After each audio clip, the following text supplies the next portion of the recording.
La Birmanie fait depuis quelques années son retour sur la scène internationale. Après 50 ans de dictature, la junte militaire au pouvoir amorce un retour vers la démocratie. Des élections auront d'ailleurs lieu en novembre. Une évolution qui s'accompagne d'une ouverture au tourisme. En témoigne ce chiffre. 11 000 Suisses ont visité le pays l'année dernière, 4 fois plus qu'en 2011. Géraldine Lassalle. C'est un endroit où l'on se sent presque hors du temps. À 1000 mètres d'altitude, le lac Inle est un des joyaux de la Birmanie. Au fil de l'eau, on découvre ces jardins flottants uniques au monde, ces villages sur pilotis. Destination, hier encore inconnue, Inle est aujourd'hui une étape incontournable pour tous ceux qui visitent le pays, ce que Céline, touriste genevoise, n'avait pas vraiment prévu. Alors j'étais en voyage en Asie du Sud-Est et j'avais pas prévu de venir ici et j'ai rencontré énormément de voyageurs qui m'ont dit c'est maintenant qu'il faut y aller. Donc je me suis dit bon, vu que j'ai le temps, j'ai ajouté ça à mon périple. Le calme, l'authenticité, voilà ce qu'on vient chercher en Birmanie avant, dit-on, l'arrivée de touristes toujours plus nombreux. Ils étaient moins de 400 000 en 2011, mais 3 millions déjà l'année dernière selon les autorités. À Inle, les choses bougent ainsi très vite, car l'hébergement reste un point noir du secteur dans le pays. Près du lac, cet hôtel est l'un des mieux référencés de la région.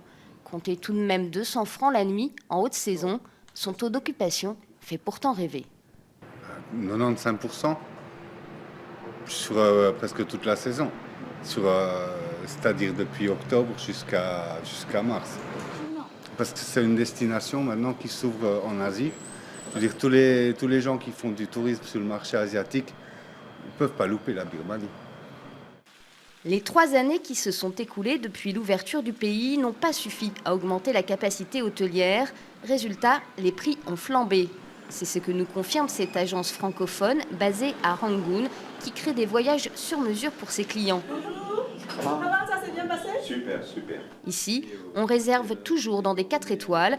Aujourd'hui, la facture est plutôt salée. En 2012, on a payé 65 $ pour un hôtel de 4 étoiles. Aujourd'hui, on doit payer 230 $ pour un hôtel de 4 étoiles. Donc, les prix sont 4 fois plus chers. Boris Grange est à la tête du restaurant gastronomique le plus réputé de Rangoon. Ce Valaisan s'est installé ici il y a 15 ans, un peu par hasard. Ils n'étaient pas nombreux à l'époque à miser sur ce pays. Les Birmans et les expatriés ont longtemps été son unique clientèle. Son établissement est désormais un rendez-vous très prisé par les agences de voyage. Mais pour lui, nous sommes encore loin ici du tourisme de masse. Good evening. Welcome to the Plantor. Good evening. On ne s'attendait pas à une influence qui soit aussi immédiate, du jour au lendemain.